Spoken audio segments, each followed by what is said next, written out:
님의 침묵이라는 시에 보면은 이러한 시구가 있습니다. 사랑도 사람의 일이라.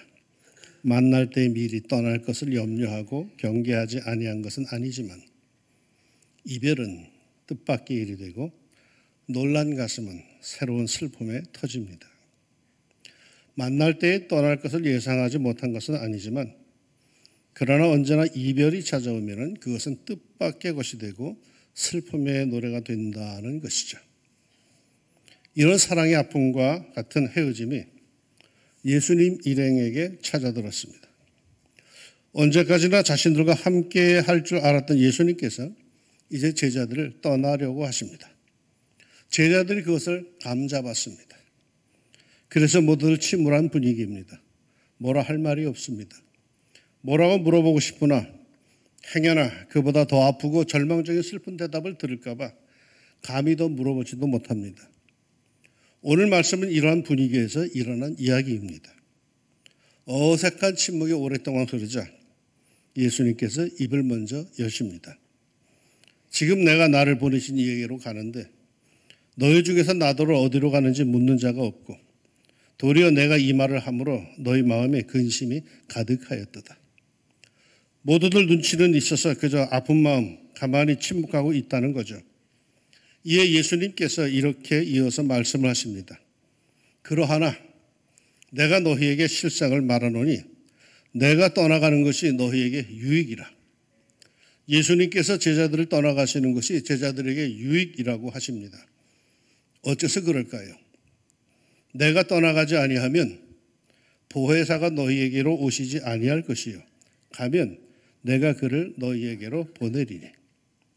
예수님이 떠나가시면 그 대신에 우리에게 찾아오시는 이가 있답니다.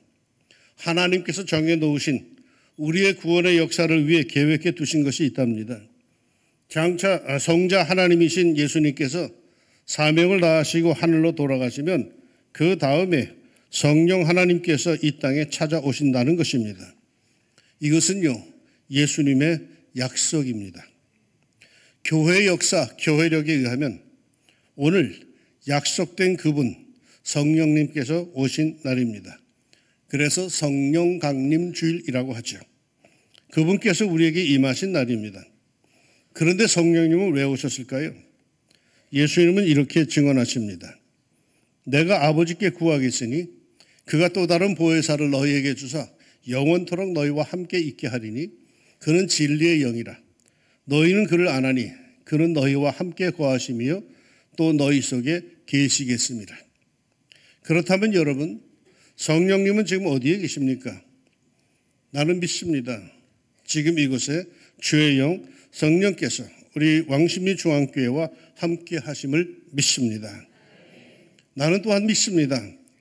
하나님의 영은 수면 위에 운행하시니라 이 말씀처럼 성령께서 이 시간 우리 위에 운행하시며 그 마음이 신령과 진정으로 하나님께 예비함이 행하는 사람에게 빛이 있으라 하신 그 창조의 역사가 있음을 나는 믿습니다. 아울러 나는 또 믿습니다. 우리 사이에 해짓고 다니시는 성령께서는 진실되고도 간절한 마음으로 하나님의 은혜를 사모하는 사람에게 역사하셔서 그 마음의 소원을 들으시고 이루어 주실 줄로 믿습니다. 나는 또한 믿습니다. 너희 몸은 너희가 하나님께로부터 받은 바 너희 가운데 계신 성령의 전인 줄을 알지 못하느냐. 너희는 너희 자신의 것이 아니라 값으로 산 것이 되었으니 그런즉 너희 몸으로 하나님께 영광을 돌리라. 이 말씀을 굳게 믿고 자신의 몸으로 하나님께 영광을 돌리려고 하는 사람들을 붙잡아 주시고 강하게 하시며 모든 질병에서 깨끗이 치유하여 주실 줄로 믿습니다. 이 주의 영 성령께서 우리를 위해 이 세상에 오셨습니다. 나는 이렇게 우리를 위해 세상에 오신 성령님을 여러분 모두가 믿을 뿐만 아니라 이왕이면 체험하기를 원합니다. 가장 확실하게 그분을 영접할 수 있는 길은 체험하는 겁니다. 이론상으로 머리로만 머물지 말고 직접 여러분의 삶 속에 기도 생활 속에서 체험되기를 축원합니다. 어떻게 체험할까요? 성경에 보면 성령을 체험할 때 몇 가지 나타난 비유가 있습니다. 첫째, 무엇보다 성령은요, 바람으로 체험이 됩니다. 바람이 임의로 불매 내가 그 소리는 들어도 어디서 와서 어디로 가는지 알지 못하나니 성령으로 난 사람도 다 그러하니라. 호련히 하늘로부터 급하고 강한 바람 같은 소리가 있어 그들이 앉은 온 집에 가득하며 성령은 바람과 같습니다. 이는 보이지 않는다는 겁니다. 그러나 분명히 힘이 있고 역사가 있습니다. 성령은 임의로 붑니다. 그러게 성령을 잡으려고 하지 마십시오. 성령을 풀려고 이성적으로 풀려고 하지 마십시오. 성령님은 당신의 뜻대로 불 뿐입니다. 그러나 그것이 임의로 불지만은 분명히 불어 닥칠 때는 거기에는 큰 힘이 들어 있습니다. 바라건대 성령의 바람이 여러분의 삶에 불어 닥치기를 바랍니다. 생각지 않은 때에 미처 준비되지 못한 때에라도 강하게 불어 닥쳐 그 너저분한 것들을 홀라당만 날려버리시기를 바랍니다. 여름날의 태풍같이 그저 쓸모없는 것들을 모조리 다 날려버리기를 소망합니다. 둘째로요, 성령은 불과 같이 임한다고 합니다. 마치 불의 혀처럼 갈라지는 것들이 그들에게 보여 각 사람 위에 하나씩 임하여 있더니 그들이 다 성령의 충만함을 받고 성령의 말하게 하심을 따라 다른 언어들로 말하기를 시작하니라. 왜 불처럼 임하시는 걸까요? 아니 왜 그렇게 느껴지는 걸까요? 오래전에 어느 부흥회에서 그 부흥사가 집회 중에 성령의 불 받게 해준다고 하면서 통성기도를 시킵니다. 그런 마이크를 잡고 이렇게 소리를 치더라고요. 성령의 불이 내리신다 내리신다 불 받아라 불 받아라 불불불불. 그러자 앞에 앉아있던 할머니가 손가락 가르칠 때마다 뜨거워 그러더라고. 글쎄요, 이런 식으로 임하기에 불이라고 한 것인지는 잘 모르겠어요. 그러나 이렇게 성령님을 불러서 체험한 사람들이 의외로 많아요. 갑자기 온몸이 뜨거워지면서 방언이 터져 나오는 이가 있는가 하면 심지어 어떤 이는 마치 온몸이 데인 것처럼 참을 수 없어서 떼굴떼굴 구르는 사람도 있더라고요. 예전에 학생 내가 지도할 때 수련회 갔는데 어떤 젊은 교사가 성령의 불을 받는데 밤새 떼굴떼굴 굴르더라고. 뜨겁다고.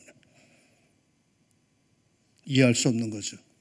그러나 분명하더라고요. 바라건대 한 번쯤은 이런 체험이 여러분에게도 있기를 바랍니다.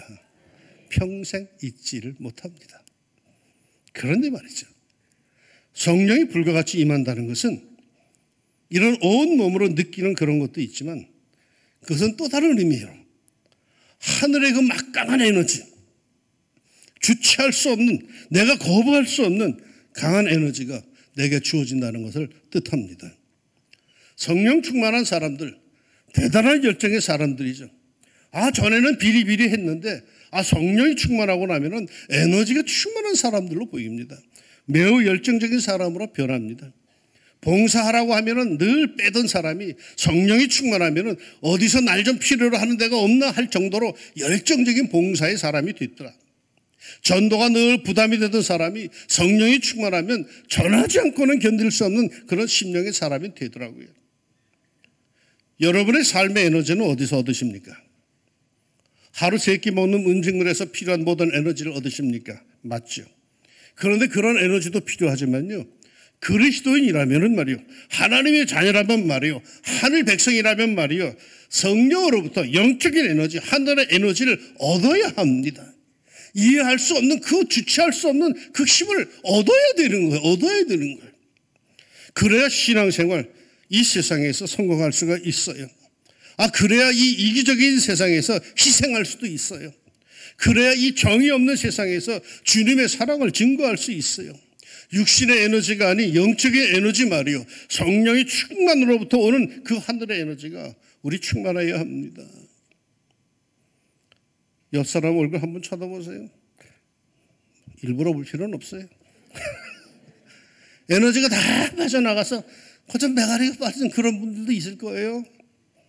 그러나 비록 나이는 연세는 높아도 하늘의 에너지가 충만하여서 뭔가 사랑이 느껴지는, 평안함이 느껴지는, 감사와 기쁨과 느긋함이 느껴지는 그런 분이 있을 겁니다. 좋은 교회는, 영적 권세가 충만한 교회는 성도들이 모일 때마다 그곳에서 영적 에너지가 뿜어나옵니다. 그래서 그들의 공동체에 참여한 것만으로도 놀라운 치유와 기쁨을 얻습니다. 교회 가면 뭐 특별한 것을 얻어오는 것도 아닌데 괜히 기분이 좋고 뭔가 좀 채워진 것 같고 뭔가 도움을 얻은 것 같습니다. 사랑하는 성도 여러분, 우리도 이렇게 모일 때마다 서로에게서 뿜어나오는 영적 에너지로 이 교회가 새로워지고 우리 가운데 연약한 사람들, 상처받은 사람들이 치유받는 놀라운 일들이 일어나기를 소망합니다. 여러분이 누굽니까? 영감 있는 왕중교회 교인, 영역 있는 성도 아닙니까? 그런 의미에서요, 옆에 앉아있는 사람이 매우 귀한 분인 거예요. 나는 뭐 매가리가 좀 없어도 옆에 앉아있는 이분 때문에 내가 하늘의 에너지를 좀 나눠받는 경우도 많아요. 내가 이분 때문에 나도 모르는 사이에 치유받는 경우가 많아요. 어떨 때 나는 은혜 받을 자격도 없는데 이분이 은혜 받음으로 해서 나도 곁에서 덩달아 은혜를 받는 것 같아. 오늘은 이분께 감사 한번 해봅시다. 옆사람 한번 쳐다보시고 당신 때문에 행복합니다. 인사합시다.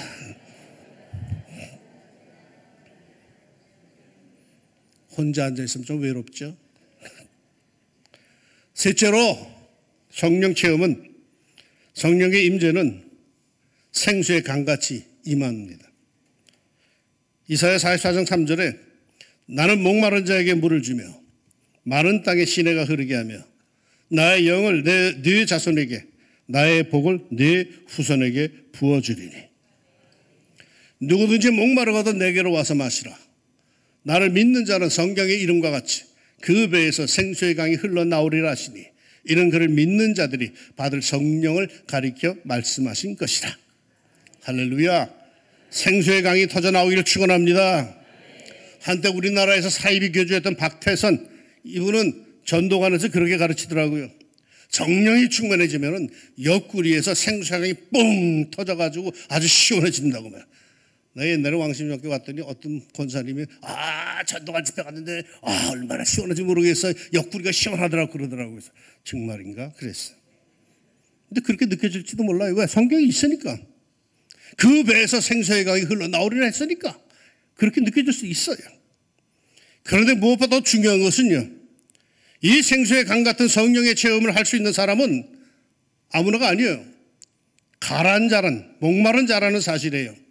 목마른 사람들, 이 세상에서 도무지 영적으로 해결이 안 되는 사람들, 뭔가 영적인 것을 갈망하고 사모하는 사람들, 이런 사람들에게 성령이 충만해지면 그 배에서 생수의 강이 터져나오는 시험에 있을 줄로 믿습니다. 여러분, 나는 여러분에게 기도 중에, 찬송 중에, 말씀을 듣는 중에 생수가 터지기를 원합니다. 성령께서 여러분에게 오셔서 그 메마른 심령 속에 생수가 터져서 생명의 축제가 있기를 바랍니다. 정말 살고프지 않다고 여겨지던 이 세상에, 여러분의 가정에, 직장에 생수의 강이 터져 세상은 살만한 곳이라고 하는 환호가 있기를 바랍니다. 할렐루야. 꼭 그리 되시기를 축원합니다. 넷째로는요, 성령은 숨결같이 임하십니다.